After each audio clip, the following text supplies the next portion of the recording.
Well, welcome. I'm Jade. I'm the growth creative lead at Calm.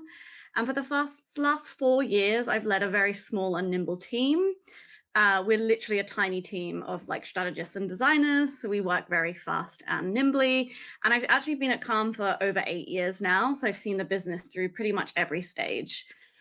You've been shown so much process the past few weeks. And so today I wanted to delve into one of the many pivotal moments within our creative strategy, rooted in iteration at the business level and then at the creative level. Okay. First of all, just in case some of you don't know who Calm is, we're a leading consumer mental health company known for our flagship consumer app, Calm. We've had over 180 million downloads, and we are available in 10 languages across over 190 countries. And we essentially help people sleep better, stress less, and live more mindfully through content and resources from experts and beloved celebrity voices as well.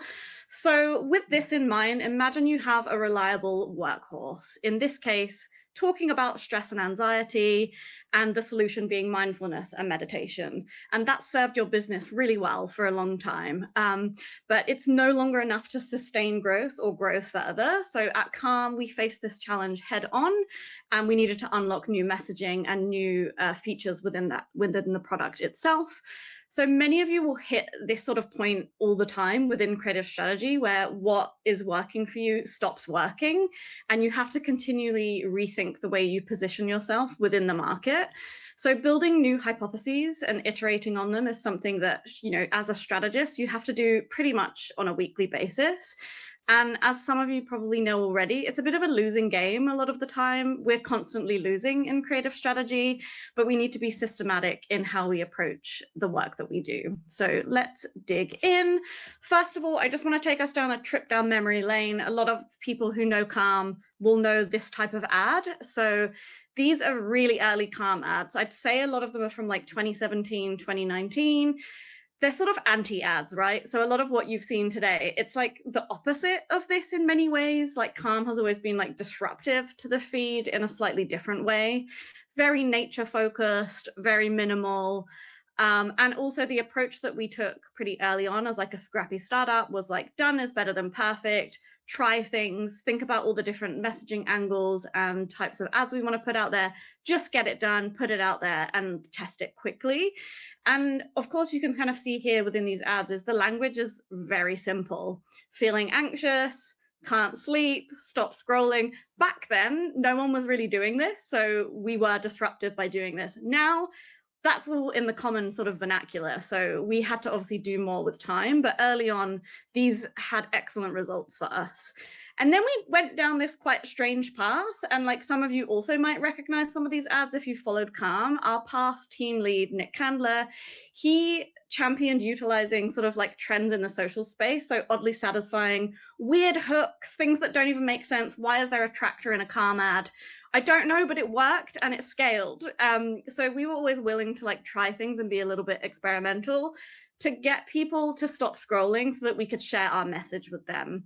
With messaging that hit sort of various pain points. So we were really truly ready to sort of try anything. And with this, we did unlock a lot of scale at Calm. With time though, this was then copied. It became very like synonymous within the marketplace. People were like, oh, okay, this is a good hook, I will use it here. And then it also with time, you'll see with trends, it sort of dilutes into the industry, right? When everyone starts doing the same things, then you have to continue to think of new ways of getting people to sort of pay attention to you. So we were very experimental early on, and we still are to this day. And then came a change. So in the COVID boom of 2020, we noticed a significant shift in meditation search trends paired with like an explosion in the market. There are so many health and well-being apps in the space now. We have like many competitors in the space. And by 2022, we were seeing the interest in meditation really start to decline. So although people were still searching for solutions to care for themselves, and Calm is very much like a mental health app, that supports you in many different ways. The perception of Calm that it was just meditation. And so we needed to really think about the way that we were positioning ourselves within the market. So yeah, you can see here, just with like sort of search trends from 2020, lots of people understandably were searching for meditation and mindfulness. And then we've slowly seen that decline over the years, a slight uptick recently, but generally we've seen it fall out of favor in terms of like the language people are using and the solutions people are searching for. And of course, as I said at the beginning, our core messaging was built on meditation or mindfulness for stress, anxiety, or sleep. So we had to think about like, what are people talking about instead? And like, we of course really helped pioneer the conversation around mental health, particularly around anxiety in the past decade. But the ways that people were talking about this was shifting. So we needed to adapt. And with this small shift, we were realizing that, I guess, like, people were becoming more aware of the interconnectedness of things. Instead of like anxiety, people were understanding like what was happening within the nervous system. People were talking about your nervous system. You see it a lot now. Like, people weren't talking about those things back then. Also, when I talk about the interconnectedness of things like politics, the environment, where most of us live under capitalism, neurodivergence, there's more of awareness of these interrelated things that click into one thing. So instead of just talking about a problem in isolation, we needed to get more specific. So there came about a change in our approach. Of course, our goal was still to approach to support people's mental health, but we needed to position the tools beyond the core meditation angle. And I really believe that like true innovation can emerge when we blend the data insights that we have with thorough research. So looking to organic social, seeing the conversations happening in comments are really key places to identify patterns. And I think I'll go into the pattern recognition piece later, because I think it's like really interesting as like a strategist. But for us to all consider how understanding those trends, user behavior, can inform our creative strategy in like quite unexpected ways. And another thing that I think is like really key is like always being open to new information, right? Like, things are always shifting. I think it's very easy as a strategist to get stuck in the, but we like already tried that and it didn't work, and like miss opportunities, which is why I'm super excited to be talking about iteration today. Because I can kind of show like the signals that know that you should keep going down a path. You just need to sort of like keep iterating on it. So I'll get into why I think iteration is important shortly.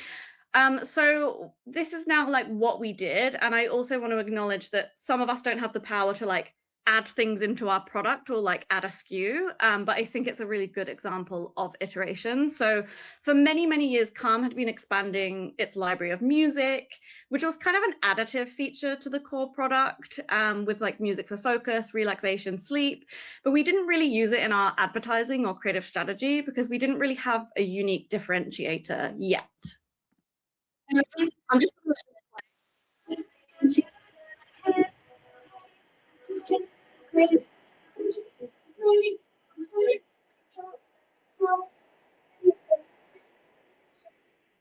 So this was an organic TikTok that I stumbled across maybe 4 years ago now. And really strangely, the band is actually someone that worked at Calm. Like, one of the members of the band was like, oh, why has someone done this to our music? This is so strange. And it's basically, we discovered bilateral stimulation audio. We were really curious about like what this was, because anecdotally in the comments, people were like, oh my God, this is like so relaxing. And we already, within the Calm product, we had binaural beats. We had a lot of like science-backed music. We had things like brown noise, green noise, the stuff that you will see like often on YouTube, and other content that uses brainwave entrainment as part of the app. And then we saw this and we thought, like, there is an opportunity to iterate within the product. And I essentially was like, I kind of want this in the app so I can make ads for it, which is definitely the like reverse engineering side of things. Because also like within therapy, and then I'll get into this shortly, because obviously we have to be really sensitive and careful about how we produce these things and talk about these things at Calm. But in therapy, EMDR using bilateral stimulation for like nervous system regulation is a thing. So our insight and connection was that like left-right panning audio may provide some anxiety relief. And through research, we understood that things like walking and walking meditations are also bilateral stimulation. So we started to understand like what this thing was and how it might be able to support our users. And so I know this isn't directly relevant to all of you in terms of you might not have the direct line to producing a new SKU or being like, I want this in our product because I think it's good. But I really do believe that top strategists have amazing pattern recognition, and you should trust, you should trust your instincts and voice what you see. And I'm going to share a little bit on this later as well. So to summarize, from our research, we knew that people were searching for solutions outside of meditation. They were seeking a state change. So they wanted to go from one feeling to another. And they also kind of wanted like a novelty experience, something that felt like new and different and interesting. So what do we do? My strong hypothesis was that this audio format, so panning left-right audio, would be a perfect fit for the Calm product. Aligning well with our mission to provide innovative relaxation solutions.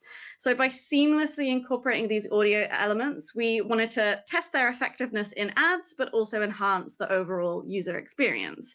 So we were eager to see how this would resonate with our audience, providing them with this like novel experience. So from finding this as an opportunity, within a month, we had that in the app. But while we were kind of getting that produced with our music team, we needed to do research, right? So we wanted to be sensitive to this topic because it has links to EMDR therapy, but that's not what this is, right? It's something that is used in, but we're not saying this is EMDR therapy. And like there has to be a clear and important distinction. And people needed educating on it as well. So it uses similar techniques that we really did believe could be beneficial to people, whether that's like support through burnout, people struggling to wind down or get to sleep. So we spent some time researching the science behind this type of audio in those clinical spaces, and then got to work thinking about how we could talk about this offering. And then, as I mentioned before, we already had music in app, right? So it's been part of our like offering maybe for the last like 7 years, maybe a little bit longer. And it was growing in popularity year over year. So we knew that it would be popular with existing users, but we felt like it was a really good like acquisition solution for us. So back to this, I really think that good creative strategists have amazing pattern recognition. So if you apply what I've shared so far to just selling your product for your business, like you're in the market, right? You're seeing everything that's happening every week. You're seeing when language shifts. You see when trends change. You see when trends become tired. And as well as leaning into what already exists, you also have the power to come up with new and unique ideas.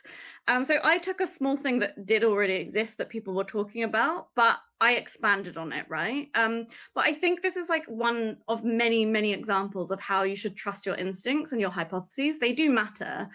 The pressure for creative strategists to effectively and confidently prioritize ideas is so high, but being systematic and rooted in research and data, I actually think it's possible for every one of you to get the results for your business and even have like an outsized impact beyond ad strategy. So whenever you're seeing something for the company that you're working for, or perhaps it's like your own product, kind of trust the insights that you're seeing and know that like where possible, you could like make big shifts for your business, which is what happened here. And I think it's like a great example of that. So yeah, trust your instincts and like always vocalize what you're seeing in the market.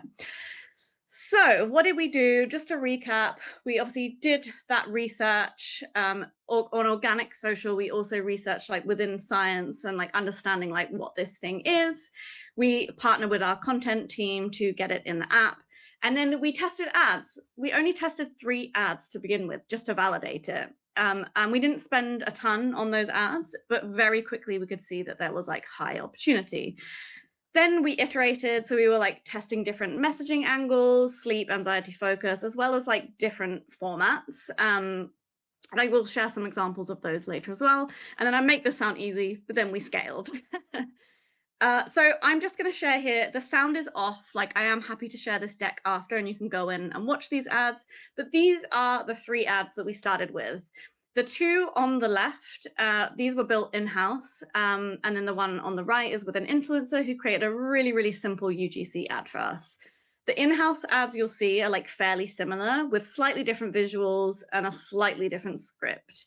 And because we felt like this was a new terminology that wasn't like very known or understood, we focused on educating the audience because it was that new terminology. We were still using our best practice that you'd seen in earlier ads of like giving people the experience. There is the music actually playing in these ads. I just didn't want it playing today. With less of a hard sell, right? And then we let people know that they can kind of try it. So super, super simple. And this was just to validate whether this was something we should do. We knew that having the music and app anyway would be great, but we were hoping that it would feel like a good acquisition path for us. And I think it's really easy to overthink on the first go as well. So we just took some proven ad formulas. We had some control visuals. We also put in like new hooks. But overall, the main thing we wanted to test was the messaging to see what was working. And I'm sharing with you the results. These were the first things that we tested. I didn't know if you had like a guess with which one you thought might have been best, but it was the first one. And a lot of this was like net new elements. But with a real like instructive listen to this and see how it makes you feel. And then the 2 ones that you see, the C, one was allow listed and one was run from the Calm account. So you can kind of see the difference in metrics here. So overall, like still expensive. None of these were winners yet. But we could see potential because like obviously people starting free trials here was high-ish, but not high enough. This one, it's kind of misleading, right? Because it's really expensive to run this ad, even if the people that did start a trial converted. It's just like it's not a viable strategy for us. So we then had to like dig into the metrics, take a look. You'll have learned all this in previous weeks. So like hook rate, hold rate, see what messaging we need to change. Do we need to change the format, etc. So then over the rest of that month, we dived into iteration, and we really didn't nail it on the first try. But within the first month, we ended up here. So we started here, right? These are the first 4. And you can kind of see how the cost of acquisition and the cost per install have come down. Still more work to do, but we essentially like almost halved the cost. And the algorithms like loved these ads. Like we had a lot of high engagement. There was a very positive response like in the ads and like how it was making people feel. So we really did feel like we had uncovered something here. So we weren't quite ready to scale right here, but we knew that we were on the right path. So from here, we obviously continued on. And this was enough data for us to validate that we had uncovered a winning USP, so we could then begin iteration even further. And it's evolved to this day. So again, just to show like some creative diversity, I know there's a lot going on here, but like you'll see often like, oh, the same ads over and over seem to be like the winning ones. But we try a bunch of different stuff, like even to this day. Some of these are new, some of these are like slightly older. But we're always trying to think of like those new angles. So you'll be aware of this from like previous weeks. And again, I can share this out so that you all can look at this in your own time. So then what's the impact, right? Let's look back at this overall process. We started with just 3 test ads. Now it's a core growth lever for Calm. People love this content. We're still like building more into the app that's around this because people do find it incredibly supportive. And in terms of like an actual piece of content, when meditation feels like too high of a barrier, this is a great solution for people. Revenue impact is actually probably doubled at this point, but when I started making this deck, the impact has been like 10 million over multiple years, with a lot of it coming from like more recent times as well. And we have unlocked a new audience beyond meditation seekers. So we're constantly thinking of like how to speak to those different personas, right? And this speaks to a really different type of person with different needs.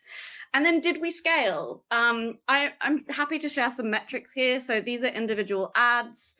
These are app ads and web ads. They're slightly different, like the metrics can be a little bit different, so I wanted to share both. But yeah, we spent a lot on these individual ads, and these are just some of the top ones that I wanted to share. And like we wouldn't have got here without iterating, questioning the formats, why we're doing these things in these ways, continually like scrutinizing the messaging, listening to like the sentiment of these ads and understanding what people need, and going from there, because like that in itself is an iterative process.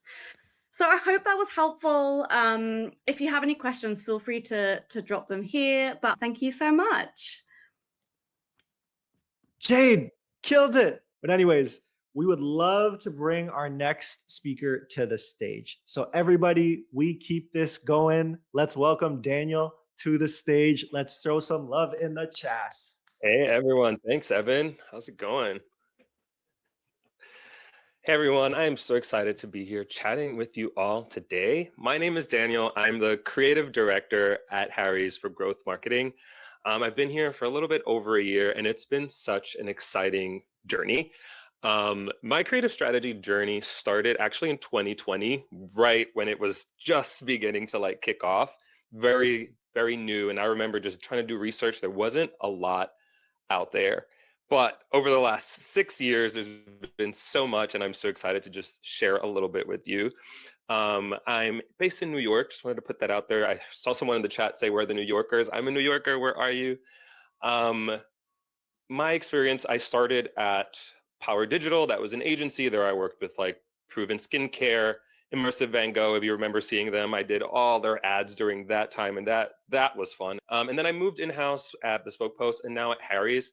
And I think what I've taken away from my experience is that oftentimes as a creative strategist, you are going to feel like you are flying the plane while building it. And that almost never goes away because you find something and then you're rushing to find the next thing and the next thing. And how do we ladder into what we're learning? Because ultimately, the goal is to beat out your last performer, right? Or just find a new way in. You want to keep generating. You want to crank in those numbers. You want to make money, right? So I think my takeaway and what I want to talk about today specifically is how do you think about your customer and how do you use your customer to break open either a new way of thinking or a new product line. In my case, specifically at Harry's, when I started, listen, let me throw up. I'm getting excited and I'm yapping because I am indeed a yapper. Let's find here we go, my presentation. We're going to start with an affirmation before I get into anything else. So take a minute, breathe, and I want you to repeat after me. Not every ad will win, but every ad can move us forward. This is one of the things that I don't take away. I have my affirmations written on the wall in front of me. There's always something you can learn. So don't think of anything as being wasted and think about it. What can I learn from this? What can I learn from this creative? Let's go into the case study and this visual that I had AI help me put together. My metaphor for this is digging for wells. Okay. So think back before GPS and before people can like survey the land, you had to look at the surroundings to understand where there was potential for water, where there was potential for anything to be successful. You had to pay attention. Where is there maybe lush land? Where are there more trees? Where are there animal tracks? And some people, I think I read there's like a witch wand that people used for this, which I was like, that sounds crazy. So all of us here, let's get witch wands and figure this all out. But ultimately, you had to just dig and then try again, and then try again, and then try again until you find it. But the important thing is to be able to reframe your thinking to say, what did I learn from this? And how do I use it to go forward? So at Harry's, we had razors figured out. I came in and it was like, listen, value is our message. That is what we will go to market with. We talk about how much our razor costs and like how much you're already paying. Lean into the pain point that our customer has, right? Our customer does not want to feel like they're getting ripped off. So we already had that figured out for years. Like Harry's had been doing this for like 13 years. When I came on, maybe a month and a half after I started, they were like, hey, we want to advertise body wash. Body wash is a totally different experience for us. So we went to market with the things we knew, and here are some examples of those ads. What you can see here is that we tried a lot of what was already working for us, right? UGC cuts very quickly, pull out your unique value props, speak to those, do us versus them, because that worked really well for shave, right? And try to contextualize the scent for folks. So if you like this, try this. We were so excited when we launched this, and I think anyone that's done creative strategy will sit there and say, yeah, this is what was working for us. It was not working. We were not excited by the results ultimately. So what we had to do was stop, take a second, and recalibrate and think about, okay, what are we actually thinking through? What are the things that we digging into, and what did we learn about them? So first thing we dug into was this luxury angle. We knew that this product was formulated like a $30 or more body wash. I mean, the chemist that designed this was formerly at Kiehl's. So we're like screaming that from our ads, like, hey, this was made by someone at Kiehl's. Like, this is really good. We also went forward with this premium angle, right? Since they're made in like fine fragrance quality in France, like this is not just any scent. And we also were hammering people over the head with formulated without parabens, dyes, or sulfates. It's a gentle, non-stripping formula. Here's the thing, none of that was resonating. So before we go to the next section, we're going to repeat this second affirmation. Nothing is wasted. It didn't fail. It only clarified. It only clarifies. And every time you put a creative test together, it's an opportunity for you to get clarity on something. So we went to market with those 3 messages, and what we learned were these 3 things. The product truths were not resonating the way we thought they would. And they're true, right? These are the things we can say about our product, but how we say them is so, so important. What we learned is that, you know what? Our razor was primarily speaking to men. We saw that. But body wash was not just speaking to men. Like, women were shopping. Women were shopping for their husbands. And when it came to the luxury angle, like, listen, a lot of guys are not shopping for a luxury body wash. It's just body wash. And I remember telling someone on my team, it's just body wash. Like, how about we slow down and think about what our customer thinks? How do they shop? What are they considering when they go to look for a body wash? And we had someone on the team do insights work and conduct surveys, and they felt, what consumers felt was, the luxury angle is a little indulgent, and I'm not indulgent. That's just not who I am. Why would I buy something that doesn't identify with me? Which I took to heart and said, okay, that tells me something about my customer. I'm digging in the wrong place. Let's move closer to this area. The other takeaway was the Kiehl's credibility. Yes, it was good, but it's only a reference that carries weight for the customer that already knows what Kiehl's is. And from our data, we're seeing people shop in like the Midwest and other parts of the country that literally means nothing to them. Maybe their wives know what Kiehl's is, but the men that see these ads say that means absolutely nothing. And the last thing was these free form claims. It's the right language, but it's not speaking to anyone in a way that they understand, right? So our target demo, these men did not know what a sulfate or a paraben was. I mean, I was working on these ads and remember going to people like, what does this mean? And then trying to find ways of translating it. And at the moment, they were like, just hammer it over. And I was like, no, that's not it. So we made a couple of changes, and come on, work with me here. Here we go. We read the ground, and this is where I went to try to find answers. Number 1, we knew our persona was already in the right direction, but not quite right. We knew women were shopping, and I looked at who was shopping on Motion, and I saw the demo, like, okay, it was primarily older women on Meta specifically. And I mean, some husbands were shopping, but not as much, or some men were shopping, not as much. So right off the bat, we need to speak to women. We need to include more female creators. That's 1. 2, this is another example here. This is not specific to body wash, but I do need to like share this because I think we live in a world where it's easy to say the creative isn't working, but a lot of times we don't look at the lower funnel metrics.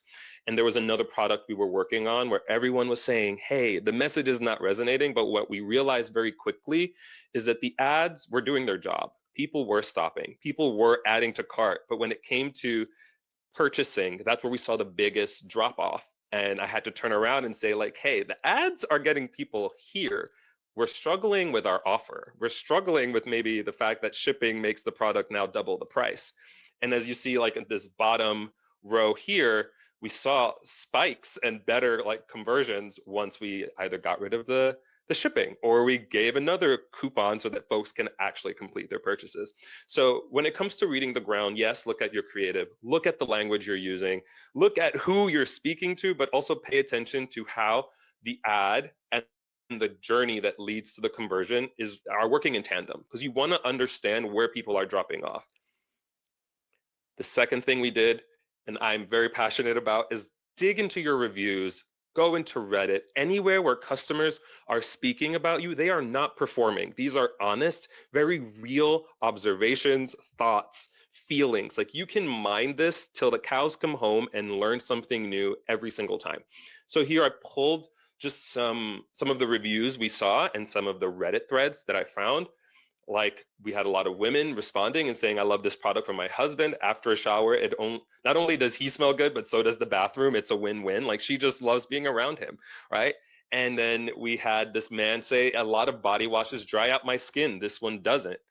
And we also had folks on Reddit saying like Harry Stone smells like Afternoon Swim by Louis V, or the Harry Stone body wash smells similar to Tom Ford. All right, this is now giving me a starting point on where I need to go dig and where do I take the product truths I had and how do I translate them to something that actually makes sense to my customer. And last but not least, I'm going to play this video. My husband smells delicious using this. They have the big sizes, guys, with the pump. This is Harry's, and one reason why we love Harry's in my house, I get it for my son and my husband because we love a good masculine scent, but they have 0 harsh chemicals like a lot of soaps out there now. Me and my family are in this whole transition. So this is a TikTok shop creator. And that moment, 0 harsh chemicals, is where I stopped and said, I know what we're going to say going forward. We've been saying, hey, parabens, sulfates, dyes means nothing. But this creator said it in her own words, and I just said, this is what we're going to say going forward. Harry's body wash made with no harsh chemicals that dry out your skin, based on the review from the man on Amazon. And that translated to new creatives and new ways in that said, hey, like, this is what our customer needs. This is what they need to hear in order to just understand the product and want to make that conversion or that decision. So we found our who. We knew we need to speak to more women. So first thing I did was, hey, we have this creator that worked really well for another product. Let's send her our body wash. Let's have her talk about it. And we knew that we also needed to make sure she spoke about like men smelling good. And we also knew that a lot of guys were just frustrated with outdated, childish scents. So we went forward and just got an army of people to make content in these 3 buckets. I'll play this one video. I actually like this Harry's men's body wash more than any of my Frou Frou girly shower products, if you can believe it. It's free from any harsh chemicals and the scents are so yummy. They're created by a French fragrance house, so they actually last all day. And you get so much for your money. This whole big thing literally retails for $8. So ladies, I'm not encouraging stealing from your man, but I'm also not encouraging it. Shop Harry's body wash today. We threw her ad up and immediately we just saw the spike, we saw the scale, we saw women shopping, but we also saw a lot of men shopping. Why? Because let's face it, a lot of men trust a woman and her opinion on a scent, on a body wash. Why? And this we'll speak to later. The emotional trigger here is external validation for men, right? And this we learned, again, from testing layers and layers of creative, but we knew and learned guys will trust this woman. If she loves the way this smells, then maybe if I smell that way, ladies will like me too. And I don't like saying that, but that's the truth about how a lot of people shop. We have to understand what motivates our customer and lean into it, understand them. That to me comes from my background in documentary filmmaking, where all I had to do was specifically learn my subject. How do I connect with them and how do I tell their story? To me, I think of every ad as a small documentary that I need to lean in with the focus of speaking about my subject, in this case, my product. My key takeaway here is the real buyer always beats the imagined one. Don't drill for the customer you assumed or the brand is telling you to go after. Dig toward the ones that show evidence. And as you do that, you will keep uncovering new audiences. Affirmation number 3, say it with me. My brand has the truth, but my customer has the language. We've already spoke about this because all these things are intertwined. But in the next slide, that is exactly what I'm going to focus on. The next thing we did was change the language on a lot of our value props, right? So crafted like a luxury body wash became smells like a $200 cologne, or smell like $200 for $8. And we started playing around with creating what I call an expectation gap, where people question themselves and say, oh, what is that? Let me stop. How do I do that? I'm curious, right? You want your copy to create curiosity, to get people to engage, maybe question themselves. Shayla, I just saw Shayla's in the chat. Hey. Yeah, then the other thing we did was free from blah, blah, blah, blah, blah. That's what our customer heard. They heard wah, wah, wah. We changed it to made without harsh chemicals that dry out your skin. We spoke about this. And I changed words like luxury, crafted, fine fragrances to legit, built, cologne quality, because I broke it into 2 personas. So we had our premium coastal bend that we were used to speaking to, but like, hey, we have other customers that don't speak the same way. I can take the same script and translate it over and over. So there was one that was very for the coastal guy with keels and a lot of other mentions. And then there's the one for the guy that's a little bit more practical, and he just wants something that smells like cologne quality. He doesn't care for fine fragrances. So language is so, so important when it comes to iterating, when it comes to cracking a whole new audience. I will play this one because this ad here took us by surprise. I was very excited about it. Listen, I love a lazy ad is what I call them, but it's a TikTok format. People engage with it. It feels native and organic, and I don't think you should like try to reverse engineer everything. Sometimes simple is better and you will get learnings faster. This one scaled over the weekend immediately. And this is the first time I tested smell like $200 for only $8. Let's play it.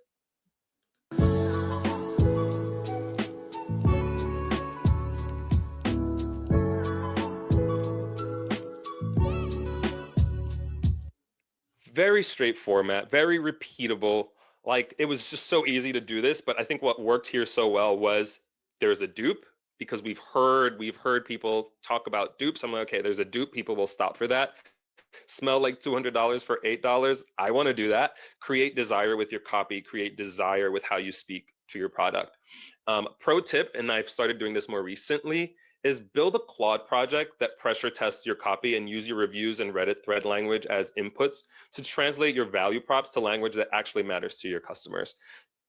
Use AI to train your AI. I go to Claude, I say, hey, I'm going to build a project. I need it to pressure test all my copy, everything I say. This is what I want to say. Now pressure test it, change it, translate it for all these personas based on what you're seeing on Reddit, based on what you're seeing in my reviews, and you can start cranking this out a lot faster. Wait, let's not go ahead of ourselves. We still have another affirmation. Affirmation number 4, beyond the product, I will find what truly drives desire. This one is very close to me. That's why there's an I in there. A lot of times in the middle of the process, you have to remind yourself, I will get this done. I will do this. A lot of times we're out here making ads and like searching and cranking. And like, look, the truth is ads have what, like a 5% hit rate. So a lot of the things we try are not necessarily going to work, and that's okay. But each time we test something, we need to be moving closer and closer based on what we're learning. So always keep learning. Finding desire, creating desire. Finding the emotional trigger. I spoke about this earlier because to me, this is like everything. The emotional trigger for body wash was external validation. Men want to smell good. We saw this in our reviews. We saw it in our comments. We see this even looking at historicals, like every body wash ad, right? It's all about validation. How do you translate that to an ad on Meta, on TikTok? It's going to be slightly different, but you need to consider these truths for your human buyer. Women also want their men to smell good, and the truth is everyone wants to be noticed for smelling good. So we could go in and say, like, don't smell bad, but the truth is people want to smell good. Let's sell them on smelling good. The emotional trigger contextualizes the rest of your creative.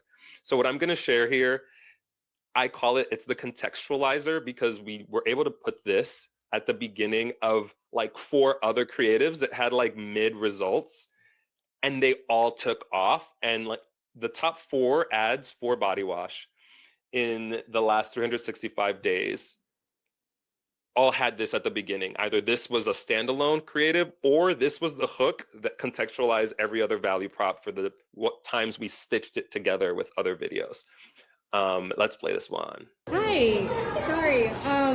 I just wanted to say you smell so good and wanted to ask what you're wearing. It's probably just my body wash. You're lying, just your body wash? What brand is it? Harry's. Harry's. Yeah. And like, what scent do you have on right now? I just got Stone. I think this is my favorite. Stone? Okay, it smells so good. I love it. Bye. So yes, I was actually blushing. That's one. 2, this was one of those days where we're like, okay, we saw inspiration and we were like, let's try this. And at the time I was working with I had creative strategist and designer. We just like took phones and split up and we're like, we're gonna try all these ways of speaking to this emotional trigger and use this inspiration where someone's getting a compliment out in the wild. And I remember while we were filming this one, they were like, you should be in one. And I was like, no, I just want to be behind the camera. But I said, fine, like let's do it. We need the content. And I remember grabbing the camera and actually switching the way we shot it. And I think in all my years of filming content for ads, you need to test and you need to play, like be creative, go into every shoot thinking and knowing what you want to do, like have a plan, but also be inspired in the moment. And I remembered I told the strategist, I'm like, hey, I want to film this differently. I don't want me to be the one holding the camera the way it was in the inspo, or I don't want it to be like I was, in the inspo, I think someone was like checking themselves out in their phone and someone walks by and compliments them. And I just remember saying that doesn't feel authentic, one, to me, because I wouldn't be caught in the street doing that. And it doesn't feel authentic to the men we're trying to reach, right? Like they don't want to be indulgent. They don't want to do these things. I think he needs to be surprised. So I actually had the person that was coming in to compliment me, as we said we would do, as the plan was. And I said, I want you to hold the phone very organically, almost like you're trying to hide it so that I don't completely know that you're filming me. You're being shy, you're being awkward about it. I didn't have to act awkward about it because it was awkward for me.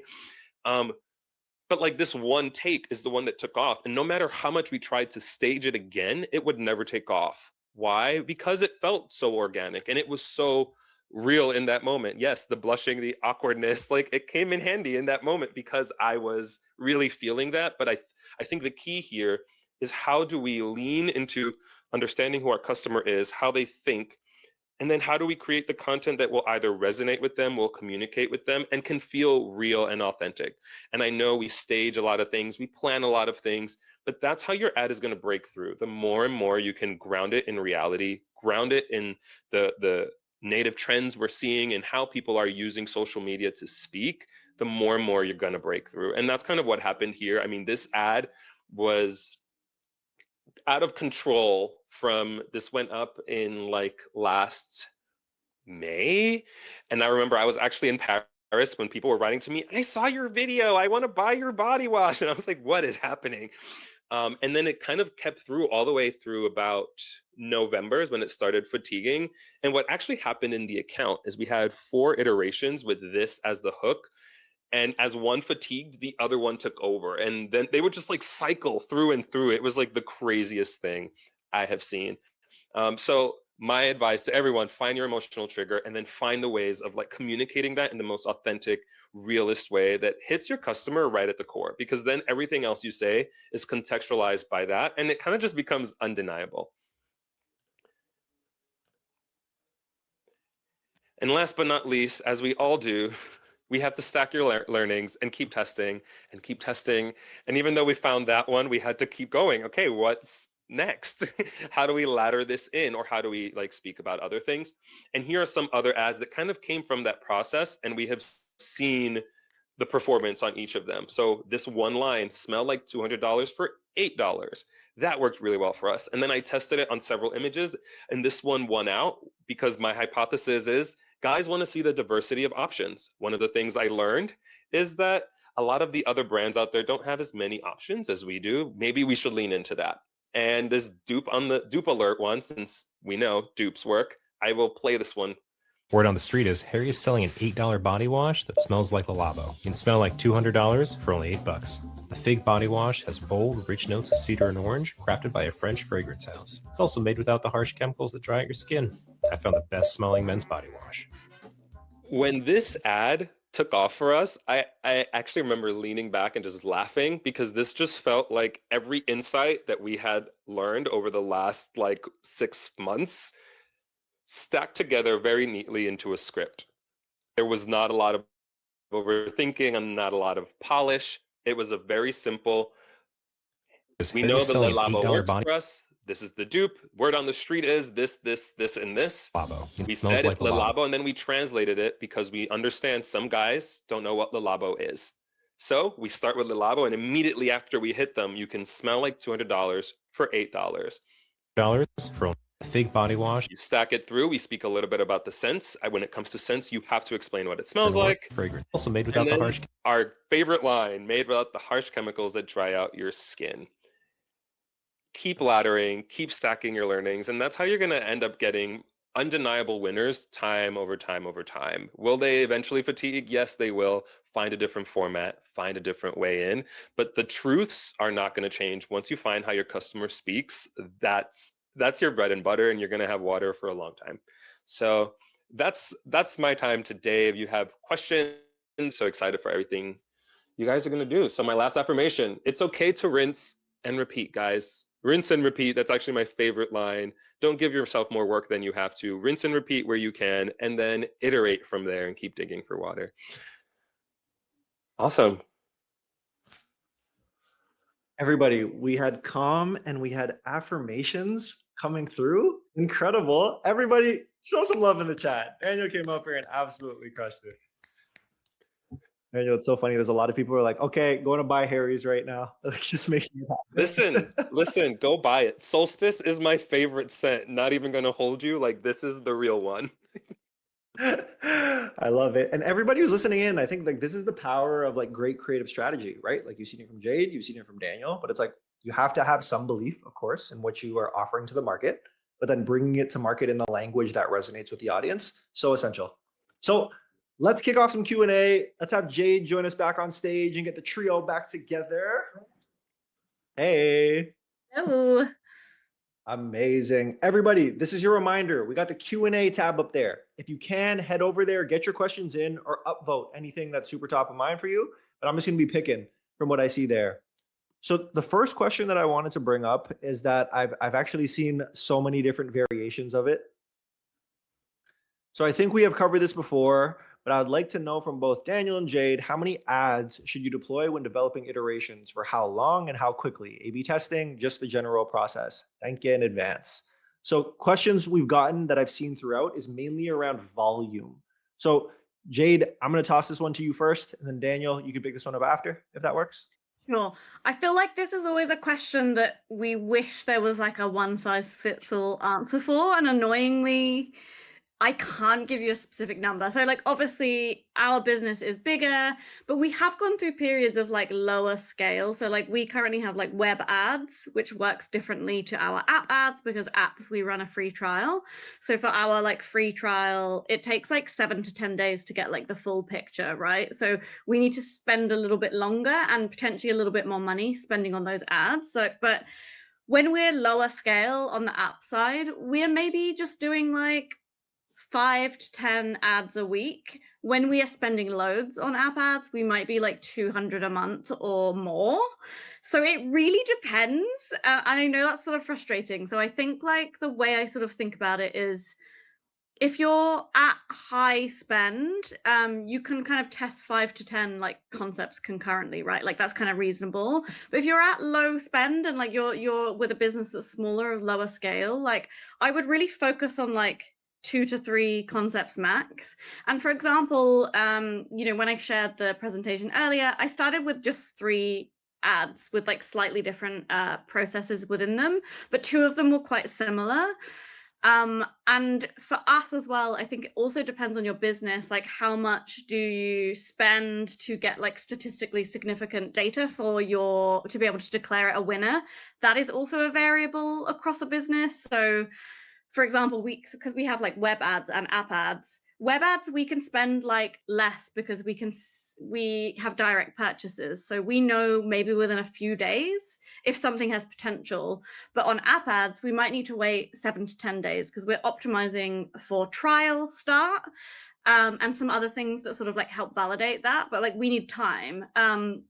So that is, I guess, a start to how we think about it. Yeah, I plus one everything Jade just said. I think you have to definitely consider how much you're spending because you need to get enough spend behind your creatives in order to be able to say concretely, yes, this is working, or no, this is not working.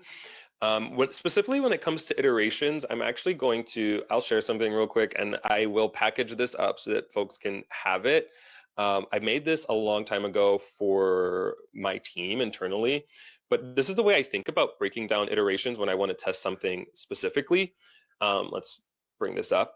Like, if you have something you want to test very intentionally, I recommend having a batch of 4 ads and then having 2 variables that then you can at least begin to quickly understand what's working and what's not driving. So my versioning is like a V1, V2, and then there's a V1A, V1B. And my variables in this example would be my visual test is an unboxing at the beginning versus the talking head. I just want to know what format it's going to carry. And messaging, is it a unboxing with reasons why I love Harry's versus reasons why I regret trying Harry's, right? This is very like, it feels table stakes, but I think it's easy to forget that when you do it this way in your iterations, it's very easy to quickly put a certain amount of spend behind it, put it in an A/B test and quickly understand what's working and then take a bigger swing once you have that information. Love it. I hope everyone got their screenshots in, but like Daniel said, I'll package it up, see if we can share a little care package after the fact. So the next one I'm going to bring up is from Aaron.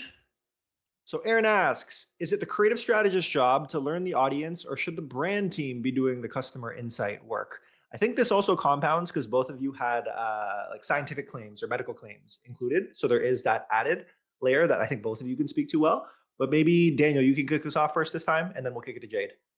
Yeah, I think this is everyone's job. That's going to be my take because I think you have different touch points everywhere.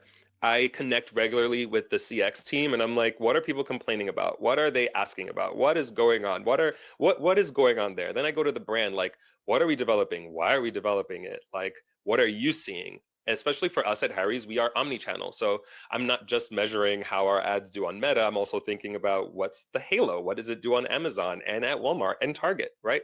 And then there's also the retail teams and I go to them like, hey, what are you seeing? What are you learning? I think the creative strategist's job is to actually, in my opinion, be the one to pull from everyone in order to start testing what actually works. At Harry's, our model very specifically is to test everything through growth, which is where sometimes I'm like sprinting at all times, but it's because we're getting all these inputs from the insights team, from the MMM read, from retail, from the brand team, and then we throw them into ads and we're trying to test and learn. And then I go back and report to them and say, hey, I'm seeing this, we should try this. I think Jade, you mentioned it. You were like, we need to also inform the product and inform what we're going forward with. I think we have the easiest place of testing and learning where they will probably only have inputs and it's harder for them to put it out in the world and get real results as quickly as we can. Yeah, pretty much plus one to all of that. Like, I think like every team that does research and like understanding the audiences might be coming through different sets of goals, right? So like, for example, we have a pretty hefty like editorial SEO strategy. They have tons of insights that actually really help me, even if they have a slightly different goal. The social team have different goal, but I get lots of insights from them. And then I have my own set of insights and they are all valid, but slightly different. And I think we can absorb all of those and use it to like take the correct action. Obviously, like trusting your own insights that directly impact your area of work is like obviously the highest priority, but I think you can like spot new like patterns and opportunity through speaking to those teams. But also as well, like every company is different to like how they're structured, right? So like some people will have like a dedicated insights team. Some of it's a little bit more organic. So I think it also depends on like your team, but I think like where you can work cross-functionally and share what you're seeing, it's always like a great thing. And yeah, and you know, we get a lot of social proof through ads, but the social team get different perspective. And to your point as well, Daniel, like the CX team will get like the complaints, and those are like really useful data points for us to inform creative. All data is good data. Don't get overwhelmed by it, everybody. We got to make sense of it, but all data is good data. Let's pull another one up here. So Nat has a strong question. Jade, this came up during your presentation, so we can kick off with you. But the idea here is that you both have worked for quite large and successful companies. It's now if you were consulting a smaller brand in this process. So how would your approach differ to tailor to a small business? What would be a priority, and what would you focus less energy on? So where do you get started? What's a distraction in this process? Yeah. Jade, kick us off. So yeah, this is a great question. I actually think about this a lot because like I'm in the context of like a scaled business with significant ad spend, and I guess in some ways there's a luxury there, right? But for a small business, you still need to prioritize ruthlessly, but you need to prioritize more ruthlessly, right? So getting clarity, for me, it's getting clarity on your messaging over like creative volume. So you don't have the budget to test like a ton of different angles, but like hopefully, say you're starting at 0, but you have joined a company that is still small, but you have some historical insight. You can pull in like what are the 1 to 2 things that like have worked historically, or at least showing some signal, and start there and like find your 2 to 3 strongest messages and like nail those first. So don't diversify too much. And like even if nothing is working, try one thing at a time, like literally, like depending on your ad spend, don't like spread yourself too thin across too many things, but also look at your organic signals. So where you don't have the luxury of like spending on ads, like you will hopefully get some signal organically. So like through your social channels, even if small, you'll be getting some level of engagement. You'll be able to see like what types of posts are resonating. Obviously, organic social is different to paid, but there is a lot of insight that you can get from those. And again, like customer support tickets, like any research that's been done, like say you have like customer research that's been done, and yeah, any of that like qualitative feedback from people. And then so focusing less on like we need loads of creative diversity. Like obviously that's important as you scale, but it's not as important when you are a smaller business. And then depending on like your business, like it can get really easy to get too complicated in your like attribution complexity. Like at Calm, we have a really complicated like data model that's not needed early stage. So hopefully you have access to like get really clean, this is and isn't working without too much of that sort of noise. And yeah, I guess it is a bit of a mindset shift. So like you're trying to find that one winning angle initially and sticking with that and giving it longevity, as opposed to like trying to build a whole system. Like obviously at scale, you need a system for your strategy. Earlier on, you're setting yourself up to scale into a system, but you don't need to start with that high complexity.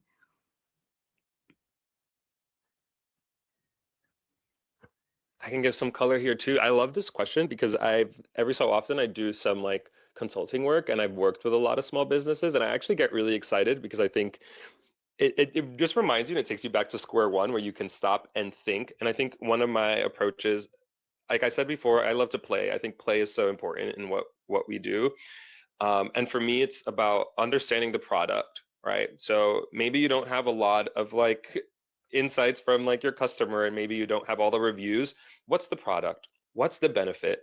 What does it do?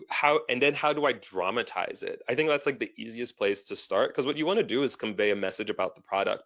I remember there was this one brand I was working with, a beauty brand, and it was such a visual product. And I just said, well, let's start with the visualness of it, right? That's going to get people to at least stop, and let's start testing there. And then what are the ways we can speak to what the product is? Like we just have to find out how to communicate the product.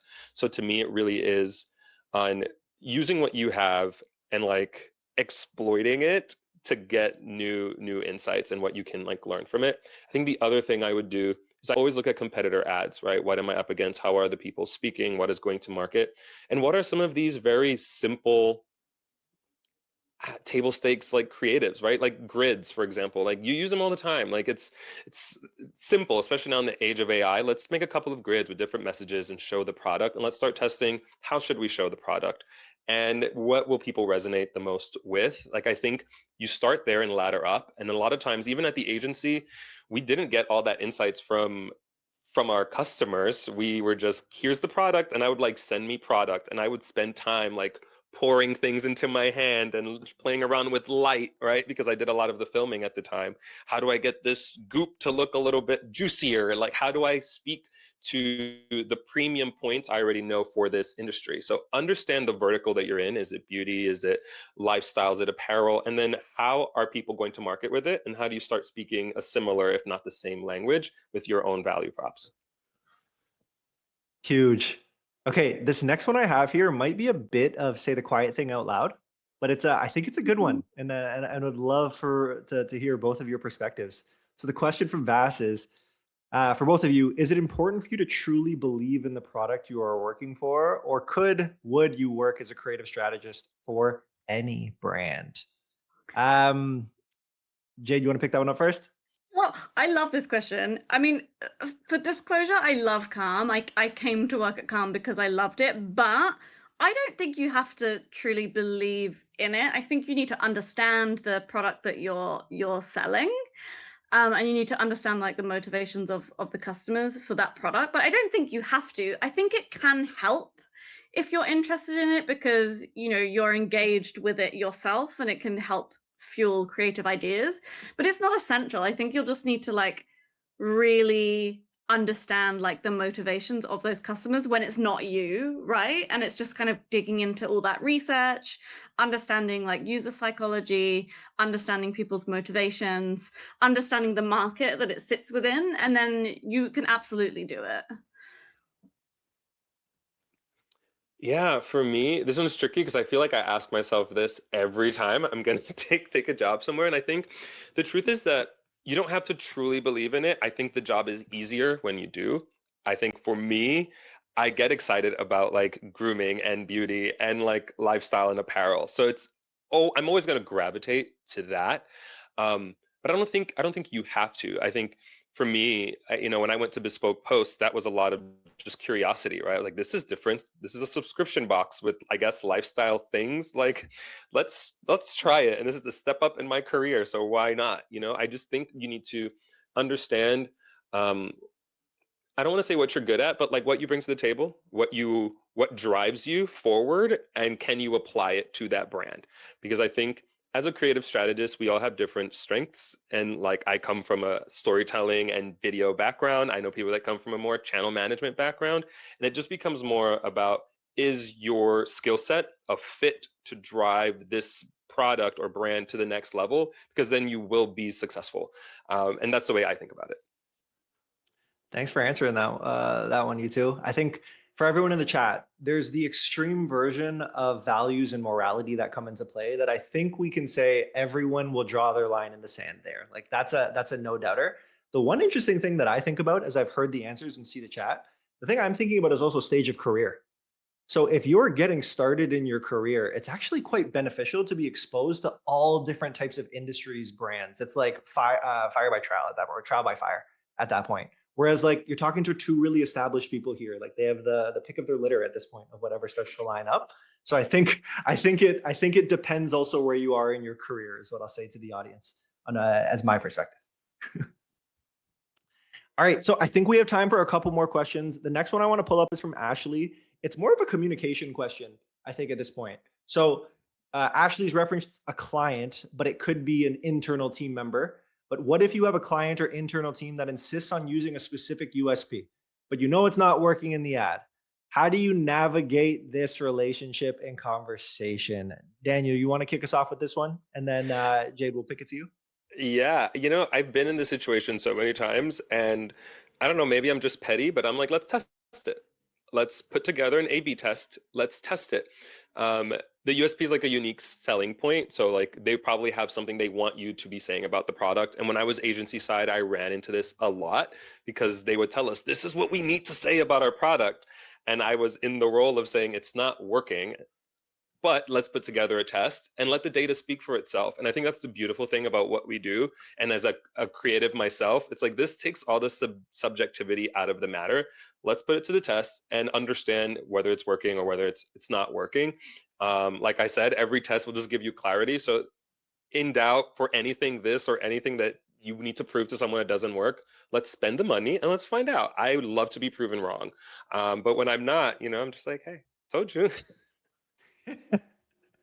Jade, what do you think? Yeah, I mean, I've had the luxury of being always like product side, like in-house. So I'm definitely not qualified to speak on that. But I literally +1 what Daniel was saying, because I think let the data do the talking. Even if you have like objectives set within your business in-house, where it's like, we need to really like focus on like this thing, and like we want to put all our money there, and then your job as a strategist is to build loads of ads around it, and you can persistently see that it's not working. Share those insights, let the data do the talking. And I think, yeah, positioning it as like a collaborative thing of like, let's validate this together is always helpful. I've done some tests in-house in the past to validate new like product avenues, and have validated that things that maybe are not, like the data isn't signaling that this is an opportunity. So just voicing those insights, but make it collaborative. But yeah, I think agency side is definitely more tricky, because if a company really wants you to focus there, making it collaborative, like Daniel said, of like, let's test, let's test this. I love it. I am such a big fan. Let me know what you two think, but I'm such a big fan of like a conviction meter, scale of 1 to 10, high conviction, low conviction. Because then if someone is arguing for something, it's like, where's your conviction stand? It's like, I'm like a 4. It's like, well, you're afraid of me about something you don't really care about at that point either. So it's just like trying to align the language and conversation so we're speaking from the same place. But ultimately, test. Like, that's for sure. That's it. Okay, the last one I'm going to pick up here, is an interesting one from Jess, actually. And then Jade, I'm going to throw it to you first, because I actually heard you allude to trying different product lines. So do creative strategists have a say in what sales or discounts a brand has to allow for better offers in your ads? Now, it extends beyond sales and discounts. It could be like bundling. It could be anything like packaging at this point. But Jade, how does it look in your world at Com?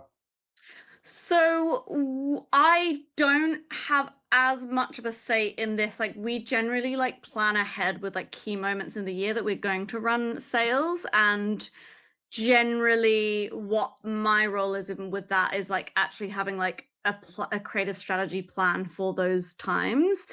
I think it does depend on the business, but I don't have a say in like those sales or discount piece. But yeah, I guess we have done bundling, because we did test like a new product in the past, and like my data showed that it maybe wasn't like the best avenue. So I guess I just shared like insights there, but I don't have as much in this avenue. But Daniel, sorry, I'm guessing you probably do.